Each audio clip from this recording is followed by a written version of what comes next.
త్రిదశ rice అన్నింటికీ దగ్గరగా మీ మనసుకి మరింత దగ్గరగా త్రిదశ రైస్ వేర్ లైఫ్ షైన్స్. ఈరోజు రాష్ట్రంలో 175 నియోజకవర్గాల్లో ప్రతి ఇంటికి వెళ్ళి ఈ ప్రభుత్వ మెడికల్ కాలేజీలు ప్రైవేటీకరించడం మీకు ఓకేనా కాదా అంటే ప్రజలందరూ ముక్త కంఠంతో ఇది ప్రభుత్వమే కట్టాలి, ప్రైవేటీకరణకు మేము వ్యతిరేకమని సంతకాలు చేయడం జరిగింది. కోటి సంతకాల సేకరణ అని పేరుకు మాత్రమే కోటికి పైగా 1,35,00,000 సంతకాలను ఈరోజు మనం సేకరించగలిగామంటే ఈ ప్రభుత్వం మీద ప్రజలు ఎంత వ్యతిరేకంగా ఉన్నారు, ఈ ప్రభుత్వ మెడికల్ కాలేజీలని ప్రైవేటీకరించడాన్ని ప్రజలు ఎలా వ్యతిరేకిస్తున్నారో ఇప్పటికైనా కూటమి ప్రభుత్వం స్పష్టంగా తెలుసుకోవాలని కూడా ఈ సందర్భంగా తెలియజేసుకుంటున్నాం. ఈ రాష్ట్రాన్ని 17 మంది ముఖ్యమంత్రులు పరిపాలిస్తే ఎవరూ చేయనటువంటి విధంగా జగన్మోహన్ రెడ్డి గారు 17 మెడికల్ కాలేజీలకి శ్రీకారం చుట్టాడు. పర్మిషన్స్ తెచ్చి వాటిని కన్స్ట్రక్ట్ చేయడం కూడా జరిగింది. 7 పూర్తి చేశాడు. మిగతా 10 పూర్తి చేయాల్సిన బాధ్యత కూటమి ప్రభుత్వం మీద ఉంటే ఈరోజు నాకు 40 ఏళ్ల సర్వీస్ ఉంది, నేను ఢిల్లీలో చక్రం తిప్పి హైదరాబాద్ కట్టానని చెప్పుకునే వ్యక్తి కనీసం 10 మెడికల్ కాలేజీలు కట్టలేకపోతున్నాడంటే ఎంత సిగ్గు చేయటో ఒకసారి మీ అందరూ కూడా ఆలోచించాలి. ఈరోజు పేద విద్యార్థులు ఎవరైతే డాక్టర్ల వాళ్ళని కలలు కన్నారో వాళ్ళ కలల్ని కల్లలు చేస్తూ పేదలకి ఉచిత వైద్యం అందుతుంది, ఈ మెడికల్ కాలేజీలో సూపర్ స్పెషాలిటీ హాస్పిటల్స్ వస్తాయని కలలు కన్న వాళ్ళ కలలు చేసే విధంగా ఈ ప్రభుత్వ మెడికల్ కాలేజీని ప్రైవేటీకరించడం చాలా దురదృష్టకరం, దుర్మార్గం.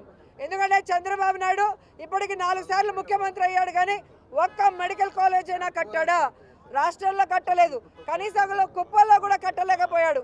అందుకే ఈరోజు పులివెందల్లో మెడికల్ కాలేజీ పూర్తయినా దాన్ని ఓపెన్ చేయకుండా దానికి వచ్చిన 150 సీట్లను కూడా వెనక్కి పంపించాడు. అంటే జగనన్న అంటే ఈయనకి ఎంత అసూయ, జగనన్నకి మంచి పేరు వస్తుందన్న బాధతో జగనన్న పేరు చిరస్థాయిగా నిలిచిపోతుందన్న ఒక కక్ష సాధింపుతోనే ఈరోజు ఇవన్నీ ఆపారు అనటంలో అతిశయోక్తి లేదు. ఈరోజు రాష్ట్ర వ్యాప్తంగా కలెక్ట్ చేసిన ఈ కోటి సంతకాల సేకరణలో భాగంగా ప్రతి జిల్లా నుంచి ఈరోజు వెహికల్స్ ఆ పత్రాలను తీసుకొని మన విజయవాడకి వెళ్ళడం జరుగుతుంది. అక్కడి నుంచి జగన్ గారు మరి గవర్నర్కి అందించడం జరుగుతుంది. సో గవర్నర్ గారు దీని మీద దృష్టి పెట్టి ఖచ్చితంగా పేద విద్యార్థుల కలల్ని నెరవేర్చే విధంగా పేద ప్రజలకి ఉచితమైన వైద్యం అందే విధంగా ఈ మెడికల్ కాలేజీలన్నీ ప్రభుత్వమే కట్టే విధంగా గవర్నర్ గారు డెసిషన్ తీసుకుంటారు. మోడీ గారి దృష్టికి తీసుకెళ్లి ఆయన కూడా న్యాయం చేస్తాడని మనస్ఫూర్తిగా నమ్ముతున్నాం. అలా కాని పక్షాల్లో న్యాయ పోరాటం చేయడానికి కూడా సిద్ధంగా ఉన్నామని ఈ సందర్భంగా తెలియజేసుకుంటున్నాం. జగన్మోహన్ రెడ్డి గారు గత 5 సంవత్సరాల్లో ముఖ్యమంత్రిగా ఉన్నప్పుడు గత ప్రభుత్వంలో ఏవైతే 17 మెడికల్ కాలేజీలు ఒకే సమయంలో మంజూరు చేశారో వాటిని కన్స్ట్రక్షన్ కూడా అన్నీ కూడా ప్రారంభించేదానికి కూడా అన్ని రకాల చర్యలు తీసుకున్నారు. ఆ విధంగా ఈ భారతదేశంలో ఏ ముఖ్యమంత్రి చేయని విధంగా అదొక చరిత్ర.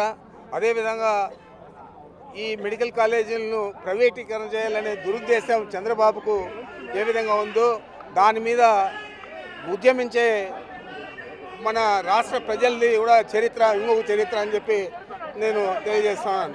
ఎన్నెల్లుడు ఈ విధంగా లక్షలాది మంది ఈ ఉద్యమంలో పాల్గొంటూ ఉన్నారు రాష్ట్ర వ్యాప్తంగా. ఇంతకంటే పెద్ద ఉద్యమం ఎప్పుడు కూడా ఈ రాష్ట్రంలో ఏదో ప్రత్యేక ఆంధ్రాను లేదా సమైక్య ఆంధ్రాను ఆ ఉద్యమాలు తప్పితే ఇలాంటి పెద్ద ఉద్యమం ఎప్పుడు రాలేదు.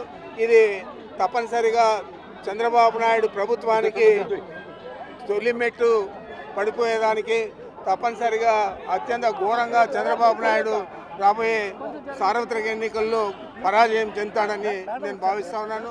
ఈ చంద్రబాబు నాయుడు ఏ విధంగా అయితే ఈ మెడికల్ కాలేజీలో అమ్ముకోవాలని చూస్తూ ఉన్నాడు పప్పులు బెల్లాలకు, అదేవిధంగా ఏదైతే ఇప్పటికే వందలాది కోట్ల విలువ చేసే భూములను ఎకరా 90 పైసలకే అమ్ముతూ ఉన్నాడు. ఆ విధంగానే ప్రజలందరూ ఇది గుర్తించారు. అందుచేత ఈ ఉద్యమంలో ఈ మెడికల్ కాలేజీలు ప్రైవేటీకరణ చేయకూడదనే ఉద్యమంలో లక్షలాది మంది ఈ రాష్ట్రంలో పాల్గొంటూ ఉన్నారంటే అతిశయోక్తి కాదు. ప్రతి జిల్లాలో కూడా ఇదే విధంగా ఈరోజు ఈ ఉద్యమం నడుస్తుంది.